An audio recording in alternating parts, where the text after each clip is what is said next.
Hello दोस्तों, कैसे हैं आप सभी लोग। तो ईवीएस की क्लास को कंटिन्यू करते हुए और आपको क्लासेस कैसी लग रही कमेंट सेक्शन में ज़रूर बताएं। और पीडीएफ और मैराथन पीडीएफ को प्राप्त करने के लिए आप हमारा टेलीग्राम चैनल ज्वाइन कर सकते हैं, जिसका लिंक मैंने डिस्क्रिप्शन में दे दिया है। आप लोग लास्ट तक ज़रूर बने रहें क्योंकि सीरीज़ काफ़ी इंपॉर्टेंट होने जा रही है। ठीक है, तो बढ़ते हैं आगे क्वेश्चन की ओर। क्वेश्चन नंबर 131 कहता है कि निम्नलिखित में से कौन से राज्य यात्रा मार्ग में आएंगे। यदि कोई व्यक्ति ट्रेन से कहाँ जा रहा है, गुजरात से केरल जा रहा है। ठीक है, तो कह रहा कौन कौन से राज्य आएंगे। ठीक है, तो इसको हम एक मैप की द्वारा मैप के माध्यम से समझते हैं। देखो, कोई व्यक्ति कहाँ से, गुजरात से, यह आ गया आपका गुजरात। गुजरात से कहाँ जा रहा है, केरल जा रहा है। ठीक है, केरल जा रहा है, तो रास्ते में उसे क्या क्या पड़ेगा। देखो, महाराष्ट्र पड़ेगा, गोवा पड़ेगा, कर्नाटका पड़ेगा। ठीक है, तो ये चीज़ें मिलेंगी आपको, है ना। तो महाराष्ट्र, गोवा, कर्नाटका आप देख लीजिए।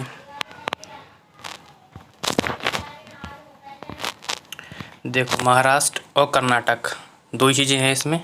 ये आ गया आपका। ठीक है, ऑप्शन नंबर आपके क्या आ जाएगा, तेलंगाना नहीं होगा ना, तमिलनाडु होगा। तमिलनाडु या पश्चिमी छोर पर आ जाता, पूर्वी छोर पर आ जाते हैं आपके। केरल इसलिए नहीं होगा क्योंकि केरल तो वो खुद जा रहा ही है।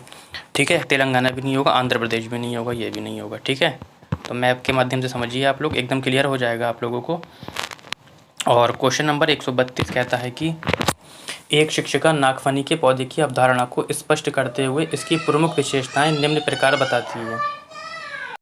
शिक्षिका कहती है कि उनकी पत्तियां कांटे के समान होती हैं, उसमें जड़ नहीं पाई जाती, उसके तने की छाल मोटी होती है, ये मरुस्थल में उगता है। कह रहे सही विकल्प का चयन कीजिए। ठीक है, देखो, मरुस्थलीय क्षेत्रों में उगने वाला जो पौधा होता है नागफनी, अपनी भौगोलिक परिस्थितियों के कारण एक कांटेदार पौधा होता है। कैसा होता है, कांटेदार। ठीक है, इसकी पत्तियां जो होती हैं कांटेदार होती हैं। ठीक है, तो पहला वाला ऑप्शन आपका ठीक है। तने मोटी छाल वाले होते हैं, ये भी आपका ठीक है। इसमें जड़ नहीं पाई जाती, ये भी ठीक है आपका। और ये मरुस्थल में पाया जाता है, ये भी ठीक है। यानी कि चारों ऑप्शन आपके किस में हैं, ये सभी में आ जाएंगे। ठीक है, आगे बढ़ते हैं। क्वेश्चन नंबर 133 की ओर कहता है कि भोजन के पाचन प्रकरण को पढ़ाते समय शिक्षक निम्न कथन प्रस्तुत करता है। कहता है कि मनुष्य में भोजन का प्रारंभ मुख से ही शुरू हो जाता है। भोजन की अमाशय में पहुंचने पर उसमें हाइड्रोक्लोरिक अम्ल यानी कि HCl मिलता है। अमाशय से भोजन ग्रहणी में पहुंचता है, जहां उसमें पित्त रस मिलता है। कह रहा सही विकल्प का चयन कीजिए। ठीक है, देखो, भोजन के पाचन प्रकरण के अंतर्गत शिक्षक मुख से भोजन का प्रारंभ, उसके अमाशय में पहुँचने व उसमें हाइड्रोक्लोरिक अम्ल के मिलने व भोजन के ग्रहणी में पहुँचने व उसमें पित्त रस के मिलने इत्यादि का कथन प्रस्तुत करता है। ठीक है, तो अब देख लेते हैं। कहता है मनुष्य में भोजन का प्रारंभ मुख से शुरू हो जाता है, बिल्कुल ऑप्शन ठीक है। भोजन क्योंकि हमारे मुंह में क्या पाई जाती है, लार ग्रंथियाँ पाई जाती हैं जो भोजन को वहीं से पचाना शुरू कर देती हैं। ये वाला ठीक है। कहता है भोजन के अमाशय में पहुंचने पर उसमें हाइड्रोक्लोरिक अम्ल यानी कि HCl मिलता है, बिल्कुल HCl मिलता है, जो उसे टुकड़ों में तोड़ देता है।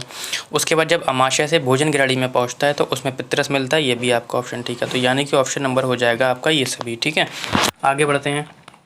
ये भी अच्छा क्वेश्चन है, बिहार के मुजफ्फरनगर से। कहता है कि बिहार में मधुबनी पालन शुरू करने के लिए अक्टूबर से दिसंबर तक का सबसे अच्छा समय क्यों होता है। देखो, एक क्वेश्चन ये हो गया। देखो, पहला क्वेश्चन जो है आपका यहीं से बन जाता है कि बिहार में जो मधुबनी पालन होता है वो उसको लिए सबसे अच्छी अवधि कौन सी होती है। तो अक्टूबर से दिसंबर, पहला क्वेश्चन आपका यहाँ से पूछ सकता है। ठीक है, मधु पालन कहाँ पे होता है, बिहार में होता है, ये भी एक क्वेश्चन हो गया। ठीक है, सबसे अच्छा महीना कौन सा होता है, अक्टूबर से दिसंबर का होता है। अब वो पूछ रहा है कि क्यों होता है। कहता है कि इस अवधि के दौरान फूल वाले पौधे पर्याप्त मात्रा में उगते हैं, मधुमक्खियां इन्हीं महीनों में अंडे देती हैं, तापमान उपयुक्त होता है या किसान मधुमक्खी पालन शुरू करने के लिए स्वतंत्र होते हैं। ठीक है, देखो, पर्यावरण अध्ययन की कक्षा में एक शिक्षक बिहार में मधुबनी पालन शुरू करने के लिए अक्टूबर से दिसंबर तक सबसे अच्छा समय माना जाता है ना। ये आप नोट कर लेना, क्योंकि मधुमक्खियाँ इन्हीं महीनों के दौरान क्या देती हैं, अंडे देती हैं, और फूल जो होते हैं मधुमक्खियों को लुभाते हैं। ठीक है, ऑप्शन नंबर 2 हो जाएगा। आगे बढ़ते हैं।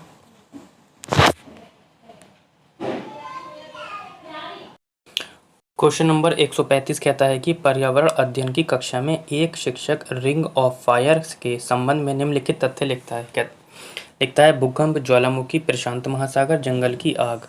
कहता है निम्न में से रिंग ऑफ फायर से संबंधित कौन सा है।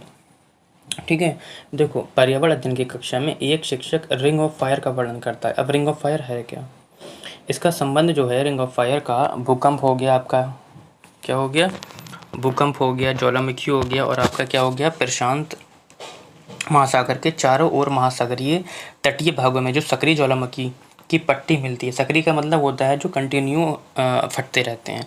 ठीक है, ये जहाँ ज्वालामुखी एवं भूकंप आने की घटनाएं सामान्य है, सक्रिय ज्वालामुखी के कारण ही इस क्षेत्र को रिंग ऑफ फायर कहा जाता है। ठीक है, तो यानी कि ये नहीं होगा।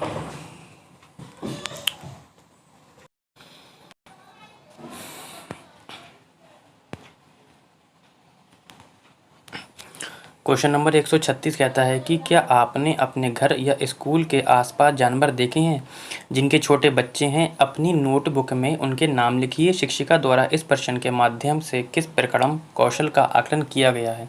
कहता है परिकल्पना एवं प्रयोग का, वर्गीकरण एवं चर्चा का, अवलोकन एवं रिकॉर्डिंग का, पर्यवेक्षण एवं न्याय का।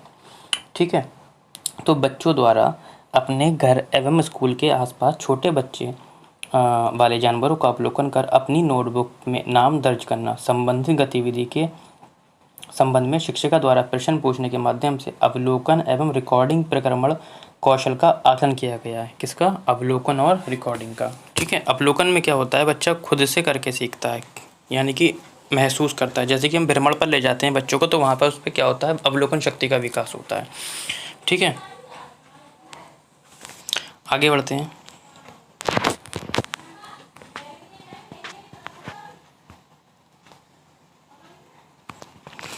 और कहता है कि मूल्यांकन की प्रक्रिया के दौरान शिक्षकों को काफ़ी सावधानी बरतने की आवश्यकता होती है। बिल्कुल, कहता है इस दौरान शिक्षकों को निम्नलिखित में से कौन सा कार्य नहीं करना चाहिए। मैंने बताया था जब भी आपको ऑप्शन क्वेश्चन में नहीं मिले आप सर्किल कर लीजिए। ठीक है, कहता है प्रत्येक शिक्षार्थी की अनुक्रिया के बारे में संवेदनशील होना, शिक्षार्थियों की प्रगति के बारे में सूचना एकत्रित करते रहना।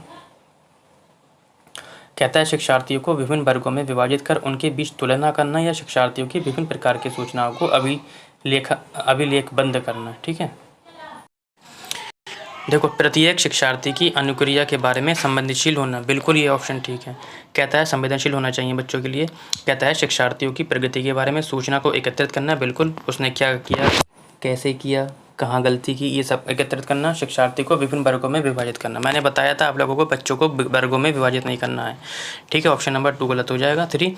फिर कहता है कि शिक्षार्थियों की विभिन्न प्रकार की सूचना को अभिलेखबंद करना, ये भी ठीक है। हमसे नहीं वाला पूछा था, ऑप्शन नंबर आपका 3 हो जाएगा। ठीक है, आगे बढ़ते हैं।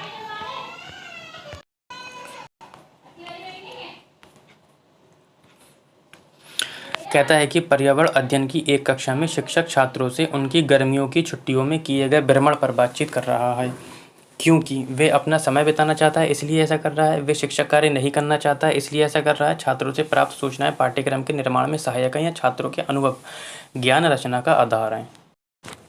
देखो, पर्यावरण अध्ययन की कक्षा में शिक्षक द्वारा छात्रों से उनकी गर्मियों की छुट्टियों में किए गए भ्रमण पर बातचीत करता है।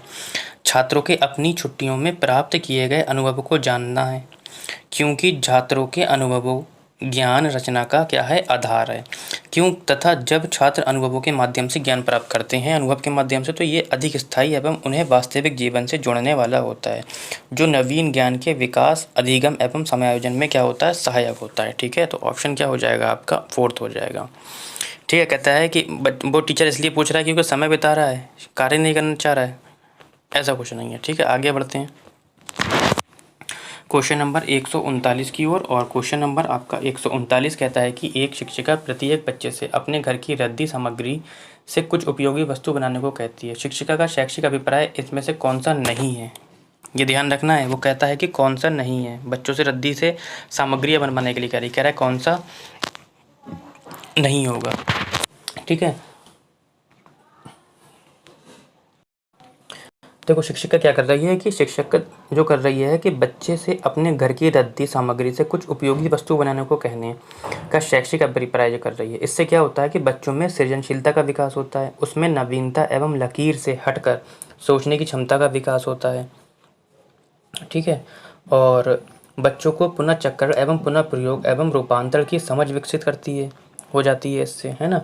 और क्या होता है, जबकि कक्षा में श्रेष्ठ नागरिकों के विषय में निर्णय करना शिक्षा का शैक्षिक अभिप्राय नहीं होता। किसका? श्रेष्ठ नागरिकों का, क्योंकि इसका कोई लेना देना है ही नहीं।